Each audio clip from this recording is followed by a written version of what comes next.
Le SUV noir a dérapé à l'entrée de l'atelier comme s'il fuyait quelque chose. Les roues ont crissé contre l'asphalte fissuré, soulevant un nuage de poussière qui a envahi le petit hangar où Lucas arrivera nettoyer ses mains couvertes de graisse. Le véhicule valait plus que tout ce qu'il possédait, y compris l'atelier tout entier. De la vapeur s'échappait du capot, tandis que le moteur mourait dans un gémissement aigu. La portière du conducteur s'est ouverte. Une femme élégante est descendue, portant des talons hauts et un tailleur qui coûtait probablement 3 mois de loyer de Lucas. Ses yeux ont parcouru l'atelier modeste avec un mélange de désespoir et de méfiance. Derrière elle, la portière arrière s'est ouverte lentement. Très lentement. Lucas a observé lorsqu'une jeune fille a émergé de la banquette arrière. Elle portait de lourds appareils métalliques aux jambes, des structures complexes allant des hanches jusqu'aux chevilles. Chaque mouvement semblait une torture silencieuse. La jeune fille mordait sa lèvre inférieure, la sueur perlant sur son front malgré l'air frais du matin. Ses doigts s'agrippaient à la portière avec une telle force que les jointures en devenaient blanches. « J'ai besoin d'aide immédiatement. » La femme parla avec cette autorité de quelqu'un habitué à être obéi. La voiture a surchauffé. « J'ai une réunion dans 2 heures à Houston. » Lucas s'essuya les mains sur un chiffon et s'approcha du véhicule. Il ouvrit le capot et sentit la vague de chaleur qui émanait du moteur. Durite rompue. Fuite au radiateur. Rien qu'il ne puisse réparer, mais cela prendrait du temps. Tandis qu'il examinait le problème, ses yeux revinrent vers la jeune fille qui tentait maintenant de s'appuyer contre la voiture. Elle tremblait. Ça va prendre au moins 4 heures. Lucas referma le capot. Le radiateur a besoin d'une réparation complète. La femme ferma les yeux comme si elle venait de recevoir un coup physique. Ce n'est pas possible. Je paie le double. Le triple. Ce n'est pas une question d'argent, madame. C'est une question de physique. Lucas désigna le moteur. Le métal chaud doit refroidir avant que je travaille dessus, sinon je peux causer des dommages permanents. C'est alors qu'il remarqua. La jeune fille avait avancé de quelques pas et se retenait maintenant au flanc du SUV, la respiration accélérée, le visage crispé par l'agonie. Les appareils à ses jambes produisaient un son étrange à chaque mouvement, un cliquetis métallique désaccordé qui ne devrait pas être là. « Est-ce qu'elle va bien ?» demanda Lucas. La femme se retourna brusquement. « Isabella, ma chérie, tu dois t'asseoir. »« Ça va, maman. » La voix de la jeune fille sortit tendue, forcée. « J'ai juste besoin de m'étirer un peu. » Mais ça n'allait pas. Lucas le voyait avec une clarté absolue. Il avait passé 15 ans à réparer des machines, à comprendre comment les pièces s'imbriquaient, comment le poids et la pression affectaient les structures. Et ces appareils étaient complètement faux. L'angle des articulations était désaligné. La répartition du poids forçait les genoux vers l'intérieur de manière contre nature. Les charnières créaient des frottements là où il aurait dû y avoir un mouvement fluide. Puis-je poser une question ? Lucas s'approcha lentement. Ces appareils sont-ils récents ? La femme fronça les sourcils. Ils ont été fabriqués il y a 6 mois par la meilleure entreprise de technologie médicale d'Europe. Ils ont coûté plus de 200 000 $. Et elle a plus mal maintenant qu'avant. Le silence qui suivit répondit à tout. Isabella le regarda avec ses yeux bruns remplis d'une tristesse ancienne, le genre de tristesse de quelqu'un qui avait cessé d'attendre des miracles. « Comment le savez-vous » Sa voix était presque un murmure. « Parce que ces pièces sont mal assemblées. » Lucas désigna l'articulation du genou droit. « Vous voyez cet angle ? Il force votre rotule contre le fémur à chaque pas. Et le poids est entièrement réparti sur l'extérieur du pied, alors qu'il devrait être sur le talon et la plante. » La femme fit un pas en avant. « Vous êtes en train de dire que des ingénieurs titulaires de doctorat se sont trompés, mais qu'un mécanicien de bord de route en sait plus. » Il y avait du venin dans ces mots, mais Lucas ne se vexa pas. Il connaissait ce ton. C'était le son de quelqu'un qui avait dépensé des fortunes, fait confiance à des spécialistes, et voyait pourtant sa fille souffrir chaque jour. « Je dis que les machines sont des machines, madame. Peu importe qu'elles coûtent 200 $ ou 200 000. Si l'alignement est mauvais, ça casse. » Lucas regarda Isabella droit dans les yeux. « Puis-je regarder de plus près ? Je ne facturerai rien. Je veux juste confirmer ce que je vois. » La mère allait refuser, mais Isabella parla la première. « S'il te plaît, maman. Ça ne coûte rien de le laisser regarder. » À contre-cœur, la femme accepta. Lucas demanda à Isabella de s'asseoir sur une vieille chaise dans l'atelier. Il s'agenouilla à côté d'elle et commença à examiner les appareils avec le même soin qu'il aurait accordé à un moteur délicat. Ses doigts suivirent les lignes des structures métalliques, testant les connexions, mesurant mentalement les angles. « Comment vous appelez-vous » demanda Isabella à voix basse. « Lucas. » Lucas Rivera. Je suis Isabella Cardoso. Et voici ma mère, Elena. Lucas hocha la tête, concentré. Plus il examinait, plus il trouvait d'erreurs. Ce n'était pas seulement mal conçu. C'était presque criminel. Comment des ingénieurs formés pouvaient-ils commettre des erreurs aussi basiques? La réponse vint rapidement. Parce qu'ils n'avaient jamais eu à réparer des choses cassées avec des ressources limitées. Ils n'avaient jamais eu besoin d'improviser. Ils n'avaient jamais compris que la simplicité l'emportait souvent sur la complexité. Puis-je faire une proposition? Lucas leva les yeux vers Elena. Donnez-moi 3 jours. Je reconstruis ces appareils à partir de zéro. Si ça fonctionne, vous ne me devrez rien d'autre que le coût des matériaux. Si ça ne fonctionne pas, je paierai les matériaux de ma poche. Elena rit, mais c'était un rire sans humour. Vous voulez que je confie la santé de ma fille à un inconnu dans un atelier qui semble sur le point de s'effondrer? Non. Lucas se leva. Je veux que vous fassiez confiance à la physique de base. Je veux que vous regardiez votre fille et que vous réalisiez qu'elle souffre plus maintenant qu'avant ces appareils coûteux. Je veux que vous compreniez que parfois la réponse ne se trouve pas dans des universités européennes, mais chez quelqu'un qui a passé toute sa vie à faire fonctionner des choses quand tout le monde disait que c'était impossible. Le silence s'installa dans l'atelier. Elena regarda sa fille. Isabella soutint son regard. Dans cet échange, il y avait des années de consultations médicales, de traitements expérimentaux, de promesses brisées et d'espoirs écrasés. Mais il y avait aussi quelque chose de nouveau. Une minuscule étincelle de possibilités. 3 jours. Dit enfin Elena. Mais je reste ici, à observer chaque étape. Lucas sourit pour la première fois. Je n'attendais rien de moins d'une mère. Alors que le soleil montait au-dessus de l'atelier simple aux alentours d'Austin, au Texas, personne n'imaginait que ces 3 jours changeraient des vies d'une manière qui transcendait la médecine, l'argent et toutes les certitudes que Elena avait construites sur le fonctionnement du monde. Si vous appréciez cette histoire, n'oubliez pas de vous abonner à la chaîne et d'aimer la vidéo. Dites-nous dans les commentaires ce que vous en avez pensé jusqu'à présent et de quelle ville ou de quel pays vous regardez. Votre participation fait toute la différence pour que nous puissions continuer à proposer des histoires inspirantes comme celle-ci. Lucas se rendit à sa petite table de travail et prit un mètre ruban, un vieux rapporteur et un carnet froissé. Des outils simples. Mais entre de bonnes mains, des outils simples pouvaient accomplir des miracles que la technologie de pointe n'arriverait jamais à atteindre. Elena ne quitta pas Lucas pendant les 6 premières heures. Elle observait chaque mouvement, chaque mesure, chaque note prise dans le carnet usé. Ses yeux portaient la méfiance que des décennies de désillusion y avaient gravée. Isabella restait assise sur la vieille chaise, alternant entre observer Lucas travailler et fermer les yeux face à des vagues de douleur qui arrivaient sans prévenir. « Pourquoi faites-vous cela ?» demanda Elena lorsque Lucas commença à démonter soigneusement le premier appareil. « Vous n'y gagnez rien. » Lucas ne leva pas les yeux de son travail. « Ma sœur cadette est née avec un problème à la hanche. Mes parents n'avaient pas l'argent pour les traitements que les médecins recommandaient. Elle a passé toute son enfance à boiter, à ressentir de la douleur. Quand j'avais 17 ans, j'ai appris à ajuster son orthèse avec les outils de l'atelier de mon père. Ce n'était pas parfait, mais ça fonctionnait mieux que l'équipement hospitalier que nous pouvions à peine payer. « Où est-elle maintenant ?» demanda Isabella doucement. « Mariée. Elle vit à Dallas. Elle travaille comme professeure de danse. » Lucas sourit. « Elle court mieux que moi. » Elena croisa les bras. Une histoire émouvante. Mais Isabella n'a pas un problème de hanche. Elle a une paralysie partielle depuis l'âge de 5 ans. Les nerfs de ses jambes ont été endommagés lors d'un accident. Ce n'est pas quelque chose que vous réparez avec une clé anglaise. Je le sais. Lucas la regarda enfin. Je n'essaie pas de réparer ses nerfs. J'essaie de réparer la machine qui est censée aider son corps à compenser ce que les nerfs ne peuvent pas faire.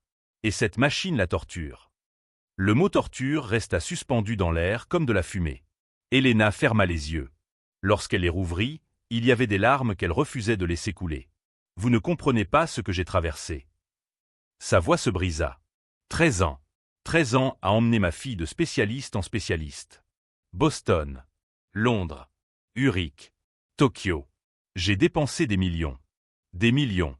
Et chacun d'eux promettait des améliorations. Chacun avait la solution définitive. Et chaque fois que je voyais de l'espoir dans ses yeux, chaque fois qu'elle croyait que cette fois serait différente, je mourais un peu à l'intérieur quand ça ne fonctionnait pas. Isabella tendit la main et prit celle de sa mère. « Maman. » »« Non, Isabella. Il doit comprendre. » Elena se tourna vers Lucas avec une intensité farouche. « Vous croyez être le premier à dire qu'il sait mieux que les spécialistes ? Il y a eu un homme à Cleveland qui jurait que sa technique expérimentale changerait tout. 3 mois de thérapie intensive. 50 000 $. Rien n'a changé. Il y a eu une clinique en Suisse qui promettait une technologie révolutionnaire. Chirurgie expérimentale. 6 mois de récupération. Isabella a failli mourir d'une infection post-opératoire. Lucas s'arrêta de travailler. Je ne le savais pas. Bien sûr que non. Elena s'essuya brusquement les yeux. Personne ne connaît le poids qu'une mère porte quand elle voit sa fille souffrir chaque jour et qu'elle ne peut rien faire. Absolument rien. Alors pardonnez-moi si je ne fais pas confiance à des mécaniciens bien intentionnés avec des carnets froissés. Le silence qui suivit était dense. Lucas reprit son travail, mais ses mains bougeaient plus lentement maintenant. Il comprenait. Comprendre ne signifiait pas abandonner, mais cela signifiait respecter la douleur de cette femme. Ces appareils qu'Isabella utilise, dit Lucas avec précaution. Qui les a conçus? Le docteur Friedrich Werner. Il est le directeur de l'Institut européen de bioingénierie. Considéré comme le plus grand spécialiste mondial des dispositifs orthopédiques avancés. Et il a examiné Isabella personnellement. Elena hésita. Il a examiné tous les examens. Il a supervisé le projet. Mais la fabrication a été réalisée par son équipe. Il a mesuré ses jambes, observé la façon dont elles se déplacent. Il y avait des mesures détaillées, des scans tridimensionnels, de la modélisation informatique. Lucas hocha lentement la tête. Les ordinateurs sont précis. Mais les ordinateurs ne ressentent pas la douleur. Les ordinateurs ne savent pas comment le corps compense quand quelque chose ne va pas. Ils voient des chiffres, pas des personnes. Et vous, que voyez-vous? La question d'Elena était un défi.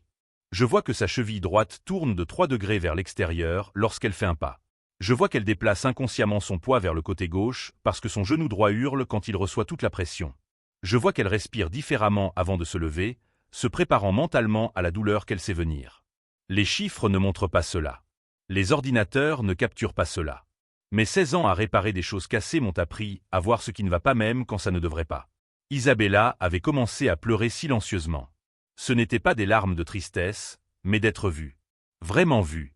Chaque détail que Lucas mentionnait était vrai, de petites agonies qu'elle cachait parce que se plaindre ne changeait jamais rien. Elena s'assit lourdement sur une vieille caisse. L'armure de confiance et d'autorité qu'elle portait s'était fissurée. En dessous, il n'y avait qu'une mère épuisée. Pourquoi ce docteur Werner se tromperait-il à ce point? Demanda Lucas en mesurant soigneusement la longueur du tibia d'Isabella. Un homme avec une telle réputation ne commet pas par accident des erreurs élémentaires d'ingénierie. Que insinuez-vous? Elena fronça les sourcils. Je demande s'il a vraiment regardé le projet final avant de l'envoyer. Ou s'il a fait confiance à son équipe. Ou si peut-être. Lucas s'arrêta, choisissant ses mots avec soin. Peut-être était-il plus intéressé par la création de quelque chose d'innovant et de coûteux que par quelque chose qui fonctionne réellement. La suggestion resta suspendue dans l'air comme une accusation. Elena voulait nier, mais elle n'y arrivait pas. Elle avait remarqué comment le docteur Werner parlait davantage de publications scientifiques et de brevets que du confort d'Isabella. Comment il semblait plus enthousiasmé par la complexité technique des appareils que par des résultats pratiques. « Vous avez ses coordonnées » demanda soudain Lucas. « Je les ai. » Pourquoi? Parce que quand j'aurai terminé, je veux que vous lui envoyiez des photos de mon travail. Je veux qu'il voie ce qu'un mécanicien sans diplôme a fait avec des outils de 50 $. Il y avait du feu dans la voix de Lucas maintenant. Je veux qu'il vous explique comment il a facturé 200 000 $ pour faire souffrir davantage votre fille. Elena étudia le jeune homme devant elle. Il y avait de la colère en lui, mais ce n'était pas une colère vide. C'était la colère de quelqu'un qui comprenait l'injustice, qui avait vu des gens être exploités par ceux qui étaient censés les aider. Vous pensez vraiment pouvoir faire mieux que lui? La question n'était plus un défi. C'était de l'espoir déguisé en scepticisme. Je ne sais pas, admit Lucas avec une honnêteté brutale. Mais je sais que je ne peux pas faire pire. Et je sais que je vais essayer avec tout ce que j'ai. Les heures passèrent. Lucas travailla jusqu'à ce que ses mains lui fassent mal, jusqu'à ce que ses yeux brûlent de fatigue. Il démonta complètement les appareils coûteux, séparant chaque pièce, analysant chaque articulation. Pendant qu'il travaillait, il expliquait son raisonnement à Elena et Isabella, transformant l'atelier en une salle de classe improvisée sur la mécanique appliquée au corps humain. Le corps est comme une voiture, dit-il en dessinant des schémas simples. Tout est connecté. Si une roue est désalignée, avoir le meilleur moteur du monde ne sert à rien. Vous ne ferez que détruire l'essieu plus vite. Isabella se pencha en avant, fascinée. Pour la première fois depuis des années, quelqu'un expliquait sa propre condition d'une manière qui avait parfaitement du sens. Lorsque le soleil commença à se coucher, Lucas avait un tas de pièces métalliques, un carnet rempli de calculs et un plan. Elena observait tout cela avec un mélange de peur et de quelque chose qu'elle n'avait pas ressenti depuis très longtemps. De l'espoir. Lucas se réveilla à 4 heures du matin le deuxième jour. Pas parce qu'un réveil avait sonné, mais parce que son cerveau ne pouvait pas arrêter de travailler sur le problème. Il avait passé toute la nuit sur le vieux canapé de l'atelier, entouré de dessins et de calculs. Elena et Isabella étaient dans un hôtel à proximité, mais elles reviendraient dans quelques heures. Il alluma les faibles lumières de l'atelier et regarda les pièces éparpillées sur l'établi. Métal froid. Vie. Charnière. Entre de mauvaises mains, ce n'était que de la ferraille. Mais Lucas y voyait du potentiel. Il y voyait la libération. Il commença à marteler. Le bruit résonnait dans le silence de la nuit comme un tambour de guerre. Il devait complètement reformuler la structure des appareils. Les originaux utilisaient du titane de haute technologie, des alliages spéciaux coûtant une fortune. Lucas avait de l'aluminium aéronautique recyclé provenant de pièces d'avion qu'il avait achetées dans une casse. Plus léger, plus flexible. Un dixième du prix. Pendant qu'il travaillait, son esprit revint sur quelque chose qu'Elena avait dit. Les scans tridimensionnels. La modélisation informatique. Toute cette technologie coûteuse et aucun résultat réel. Lucas n'avait pas d'ordinateur sophistiqué. Il avait des yeux. Il avait des mains. Il avait quelque chose qu'aucun équipement ne pouvait remplacer. L'intuition née de 1000 échecs et 1000 corrections. Il souda une nouvelle articulation pour le genou. Testa le mouvement. Trop rigide. Il démonta. Ajusta l'angle. Testa à nouveau. Mieux, mais pas encore parfait. À la 5e tentative, il trouva le point exact où la flexibilité rencontrait le soutien. À 6 heures du matin, un vieux camion se gara devant l'atelier. Un homme aux cheveux grisonnants descendit, portant une caisse à outils. « Vous m'avez appelé au milieu de la nuit en parlant d'un miracle. » grogna l'homme, mais un sourire se dessinait au coin de sa bouche. « J'espère que c'est vrai, Rivera. »« Merci d'être venu, monsieur Chen. » Lucas serra la main de l'homme. « J'ai besoin de votre expertise en systèmes hydrauliques. » Chen était un vieil ami du père de Lucas, un ingénieur à la retraite ayant travaillé sur des plateformes pétrolières. S'il y avait quelqu'un qui comprenait la pression, la répartition des forces et les systèmes d'amortissement, c'était lui. « Montrez-moi ce que vous avez. » Lucas présenta les appareils repensés.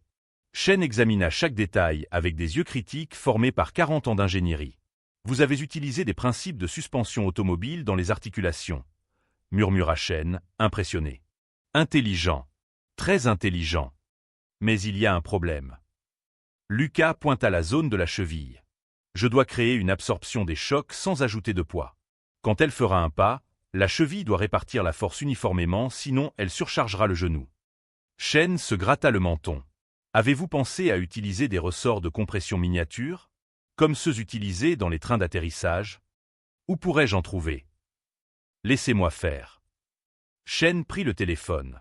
2 heures plus tard, Elena et Isabella arrivèrent. Elena semblait avoir peu dormi. Isabella ne semblait pas avoir dormi du tout. Leurs yeux étaient gonflés, mais il y avait quelque chose de différent dedans. De la détermination. « Comment avancent les travaux ?» demanda Elena, essayant de garder un ton neutre. Lucas se retourna, les mains couvertes de graisse. « Je veux que vous voyiez quelque chose. » Il plaça les nouveaux appareils à côté des anciens sur l'établi. La différence était frappante. Les originaux étaient lourds, remplis de composants électroniques inutiles, des structures rigides ressemblant plus à des armures qu'à un équipement médical. Ceux de Lucas étaient élégants, chaque pièce avait un but clair, aucun excès. Ils sont plus légers. Isabella toucha le métal avec révérence. 40% plus léger, confirma Lucas. Et j'ai testé la résistance. Ils peuvent supporter 3 fois son poids sans se déformer. Elena examina les articulations. Ces ressorts ici, que font-ils? Ils absorbent l'impact de chaque pas, comme des amortisseurs sur une voiture. Quand vous marchez, vos talons frappent le sol avec une force équivalente à 1,5 fois votre poids corporel. Les anciens appareils transmettaient tout cet impact directement aux genoux. Ceux-ci répartissent la force progressivement. C'est vraiment possible. Elena regarda Chen, qui était resté silencieux dans un coin. « J'ai travaillé 30 ans en ingénierie structurelle, » dit Chen calmement. « J'ai vu beaucoup de projets sophistiqués qui étaient des déchets pratiques. Et j'ai vu des solutions simples qui étaient de la pure génialité. Ce que ce jeune homme a créé ici est la deuxième chose. Isabella commença à pleurer. Cette fois, c'étaient des larmes d'espoir non contenues.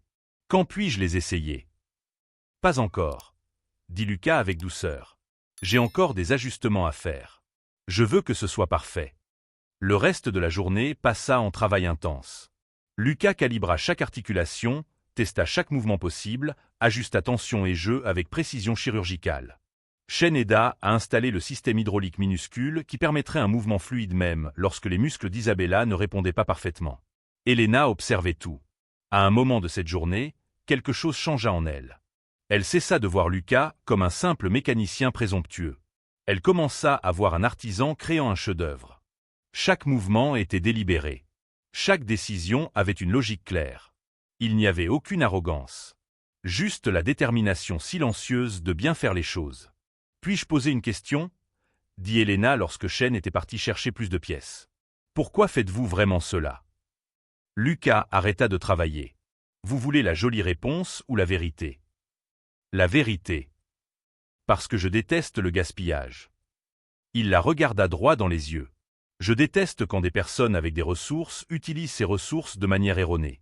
Je déteste quand des talents sont gaspillés pour des choses qui n'ont pas d'importance. Ce docteur Werner avait tout. Argent, éducation, équipement. Et il a créé quelque chose qui fait mal au lieu d'aider. Ça me met en colère. Et la jolie réponse. La jolie réponse, c'est que je vois votre fille et je me souviens de ma sœur. Je me souviens de ce que c'est de voir quelqu'un que j'aime souffrir et de ne rien pouvoir faire. Si je peux faire quelque chose maintenant, ce serait criminel de ne pas essayer. Elena acquiesça lentement. Vous êtes un homme bon, Lucas arrivera. Je suis un homme têtu, corrigea-t-il avec un petit sourire. La bonté n'est qu'un effet secondaire. Le soir, lorsque le troisième jour touchait à sa fin, Lucas tenait enfin les appareils complets. Ils brillaient sous les faibles lumières de l'atelier, chaque courbe et chaque angle parfait. Ils étaient plus que du métal et des vis. Ils étaient une promesse matérialisée. Il les plaça soigneusement dans une boîte rembourrée. Demain serait le jour de vérité.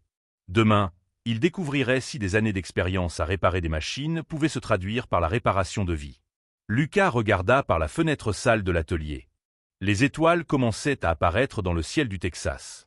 Quelque part dans cette immensité, il y avait des réponses, des certitudes. Mais ici, à cet instant, il n'y avait que la foi. La foi que la simplicité l'emporterait sur la complexité. La foi que le cœur triompherait de la technologie froide. Il éteignit les lumières et verrouilla la porte. Le SUV d'Elena était garé à côté. Demain, si tout se passait bien, Isabella en sortirait complètement transformée. Et si cela échouait, Lucas devrait affronter le poids des espoirs brisés. Mais quelque chose en lui, forgé au fil des années à transformer l'impossible en possible, murmurait que cette fois serait différente. La matinée du 4e jour arriva avec une clarté cruelle. Lucas était à l'atelier depuis 5 heures, vérifiant chaque vis pour la 10e fois.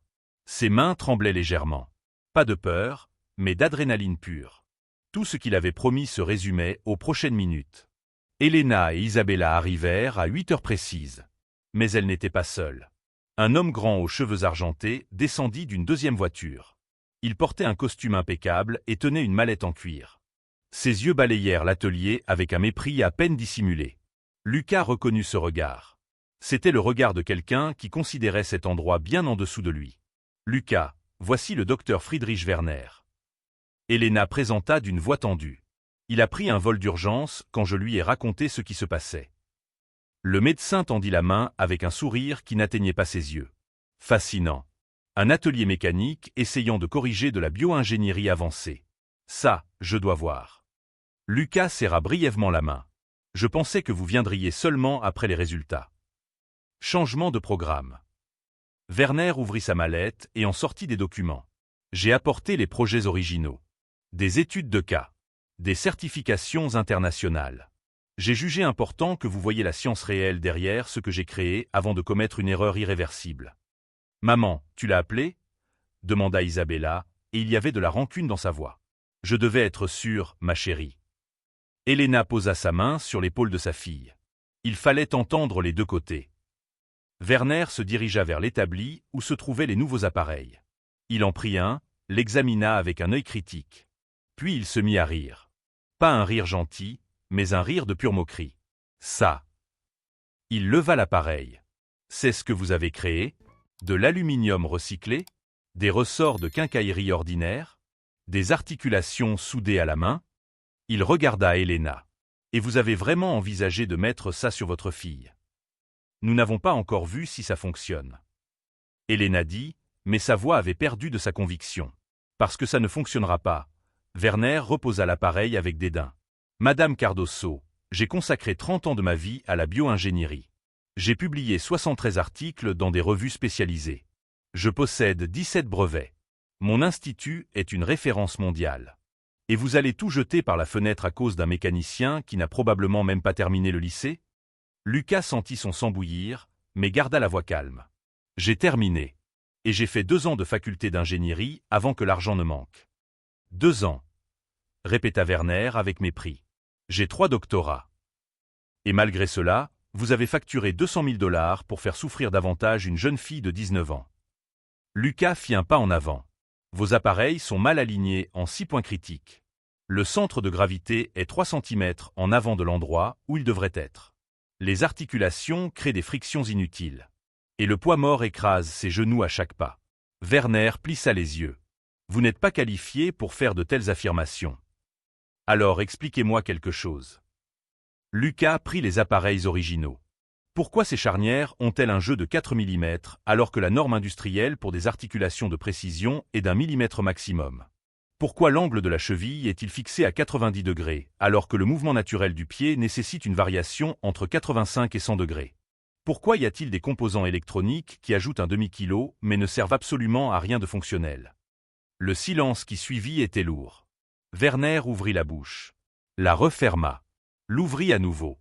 Les composants électroniques surveillent les schémas de mouvement pour de futurs ajustements. Mensonge. Lucas ne cligna pas des yeux. Ils sont là pour faire joli lors des présentations. Pour faire paraître l'équipement plus avancé qu'il ne l'est réellement. Pour justifier le prix absurde que vous demandez. Comment osez-vous?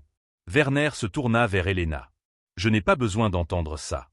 Soit vous mettez fin à cette farce maintenant, soit je retire tout le soutien que mon institut a fourni. Et là, c'était la menace réelle.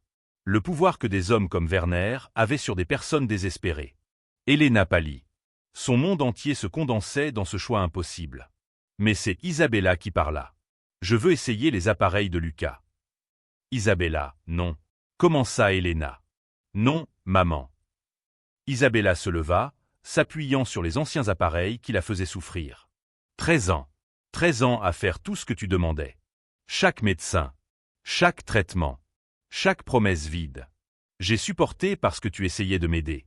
Mais maintenant j'ai 19 ans et cette décision est la mienne. Tu n'es qu'une enfant effrayée, dit Werner avec une condescendance venimeuse. Tu ne comprends pas les conséquences. Je comprends la douleur, répondit Isabella, et il y avait de l'acier dans sa voix. Je comprends ce que c'est de se réveiller chaque jour en sachant que ça va faire mal. Je comprends ce que c'est de sourire quand les gens demandent si ça va parce que c'est plus facile que d'expliquer. Alors ne m'appelle pas une enfant effrayée quand tu n'as jamais passé un seul jour à ma place. Lucas sentit la fierté exploser dans sa poitrine. Elena avait des larmes sur le visage, mais cette fois ce n'étaient pas des larmes de désespoir. C'étaient des larmes de voir sa fille trouver sa propre voie. Très bien. Werner prit sa mallette. Mais quand ça échouera, et ça échouera, ne venez pas courir me voir. Vous avez signé votre propre sentence. Attendez, dit Lucas. Avant de partir, je veux proposer quelque chose. Werner s'arrêta à la porte. Quoi? Si les appareils que j'ai fabriqués fonctionnent mieux que les vôtres, vous remboursez l'argent que vous avez demandé. Tout. Werner rit. Absolument ridicule. Vous êtes si sûr que ça va échouer, quel est le problème? Lucas croisa les bras. À moins que vous ne soyez pas aussi confiant que vous le dites. Le médecin devint rouge. Très bien. Et quand vous échouerez, vous paierez tous les coûts de tout dommage physique causé par vos appareils. Chaque centime de traitement médical. Chaque consultation. Chaque procédure. Lucas tendit la main. Marché conclu. Werner serra la main avec une force excessive, essayant d'intimider. Puis il partit en claquant la porte. Le silence qui suivit était différent du précédent. C'était le silence avant une tempête. Ou avant un miracle. Isabella. Lucas s'agenouilla avec les nouveaux appareils. Es-tu prête? Elle regarda sa mère. Elena acquiesça, essuyant ses larmes. Puis Isabella tendit les jambes. Lucas commença à retirer les anciens appareils. Chaque bande détachée révélait des marques rouges sur la peau d'Isabella, des points où le métal avait appuyé contre la chair si longtemps qu'il avait laissé des cicatrices. Elena sanglota en voyant cela. Isabella ferma simplement les yeux. Puis Lucas commença à mettre les nouveaux appareils. Ses mains étaient douces, précises. Chaque ajustement était fait avec un soin extrême. Les sangles étaient rembourrées. Les articulations bougeaient en douceur. Le poids était réparti uniformément. Quand il eut terminé, Lucas recula. « Essaie de te lever. » Isabella inspira profondément. Elle posa ses mains sur les accoudoirs de la chaise. Et elle poussa. Elle se leva. Isabella estaba de pi. Pero no era solo eso. Estaba de piscine temblar. Sin esa tension dolorosa que siempre accompagnaba cada movimiento. Suojo se abriront en puro asombro. No duel. Las palabras saliront como un susurro incrédulo. Mama, no duel. Elena se cubrió la boca con ambas manos, incapaz de hablar. Las lágrimas corriant librement ahora, sin vergüenza, sin contention. Intenta dar un passo. Dijo Lucas suavement, pero su corazón latía tan fuerte que estaba seguro de que todo podían escucharlo. Isabella miró su propio picomo si furent extrano. Lugo, lentamente, movió la pierna derecha hacia adelante. El aparato se movió con ella, no contra ella. Los ressorts absorbiron el impacto exactamente como Lucas había diseñado. La articulation de la rodilla se flexionó de manera natural. Ella dio otro paso. Lugo otro. Su movimiento eran vacilante, no por dolor, sino por no creer lo que estaba ocurriendo. Cada paso que debría haber sido agonia era simplemente normal. Como debría haber sido desde el principio. Puedo caminar. Isabella se detuvo en medio del tale, mirando su propia pierna con admiración y desconfianza mezclada. Realme puedo caminar. Entons comenzo a l'orar. Noel lento silencioso de honte, sino soloso profundo de tano de dolor finalmente liberado. Elena corrió hacia ella, abrazando a su hija con fuerza, y las dos cayeron allí mismo, en el suelo sucio del tale, lorando junta. Lucas se apartó, dando espacio a ese momento. Se limpió los ojos rapidamente, fingiendo que era sudor. Shen, que había le gado minuto antes y observaba desde le jo, puso su mano sobre el hombro de Lucas sin decir nada. Alguna cosa no necesitaban palabra. Después de largo minuto, Elena e Isabella se levantaron. Isabella caminó por el tale, probando cada movimiento, cada angulo. Subió un peu no escalón. Bajó. Dio una curva. Se detuvo bruscamente. Todo funcionaba. Todo simplement funcionaba. Como pagó por esto? Finalmente preguntó Elena, con la voz un temblorosa. Cuánto quiere? Ya hablamos de eso, dijo Lucas. Solo el costo de los material. $420. 400. Elena rió entre lágrimas. Creaste algo que médicos de tres continentes no lograron en 3 años y quiere $400. Y20. Lucas sonrió. Los tornillos eran caros. Elena negó con la cabeza. Sacó el teléfono e hizo una llamada. Si, soyo. Necesito que prepares alguno documento. No, ahora no. Envíalo por correo electrónico en una hora. Colgó y miró a Lucas. Recibirá el dinero del doctor. Werner. Todo. Y una cosa más. Elena, yo no quiero. No se trata de telo que quiera. Interrumpió con firmeza amable. Se trata de elo que pueda hacer con eso. Tiene un don, Lucas. Un don que el mundo necesita. Especialmente las personas que no pueden pagar $200,000 por aparato defectuoso. Lucas iba a argumentar, pero Isabella habló primero. Cuánta persona es como yo? Preguntó. Cuánta familia pobre tienen hijo que necesitan estos aparatos pero no pueden pagarlo? Cuánta están usando equipo terrible porque todo es lo que tienen? La pregunta quedó en el aire. Lucas conocía la respuesta. Miles. Decena de miles. Persona que sufría en silencio porque el sistema médico se había vuelto tan caro que la ayuda real era un privilegio, no un derecho. Quiero abrir un centro, dijo Elena. Un lugar donde persona como tu pudan trabajar. Donde el conocimiento práctico encuentre necesidad real. Donde el precio no si una barra para el tratamiento. Y quiero que tu dirijas ES centro. Sois un mécanico, protestó Lucas débilement. Un solucionador de problema, corrigió Shen. Y el mundo tiene mucho problema que necesitan solución práctica, no teoría cara. Lucas miró alrededor del modesto tale. Este lugar había sido su mundo durante tanto tiempo. Reparación simple. Cuenta ajustada. Vida predecible. Ahora se le ofrecía la oportunidad de transformar vida a una escala que nunca imaginó. Et una condición, finalement dijo. Nadie sera rechazado por falta de dinero. Nunca. Si alguien necesita ayuda y no puede pagar, el lo ayudamos de toda forma. Elena extendió la mano. Trato hecho. Tres meses después, el centro abrió en un galpón remodelado en la safura de Austin. No era sofisticado. No tenía tecnología de punta. Pero tenía algo más valioso. Tenía persona que realmente se preocupaban. Lucas formó un equipo de mécanico, carpintero, soldador y artesano. Persona que entendian los material, que sabian improvisar, que no temian probar solución no convencional. Shen se unió como consultor. Incluso la hermana de Lucas regresó de Dallas para ayudar con la fisioterapia. Isabella se convirtió en la primera embajadora del centro. Aparecía en evento, caminando con confianza con los aparatos que Lucas había creado, contando su historia. Cada aparición atraía más persona. Cada historia generaba más esperanza. Werner intentó demandar. Su abogado argumentaron que Lucas practicaba medicina sin licencia. Pero los abogados de Elena eran mejor. Y cuando el caso llegó a juicio, dos pacientes de Werner aparecieron con historia similar. Aparato caro es que no funcionaban. Promesa vacía. Sufrimiento innecesario. El caso se archivó. Werner perdió su licencia médica 6 meses después. En el primer año, el centro ayudó a 140 y 3 personas. En el segundo, 420. Las historias empezaron a difundirse. Un niño de 8 años que volvió a jugar al fútbol. Un veterano de guerra que pudo bailar en la boda de su hija. Una profesora que se había jubilado por dolor crónico y volvió a enseñar. Lucas nunca se hizo rico. Pero cada mañana se despertaba sabiendo que su trabajo importaba. Que su mano estaba cambiando vida. Que el conocimiento práctico, aplicado con compasión, valía más que todos los títulos colgados en paredes de oficina cara. Isabella ingresó a la Universidad de Ingeniería Biomédica. Su tesis de maestría trataría sobre diseño centrado en el paciente versus diseño centrado en la tecnología.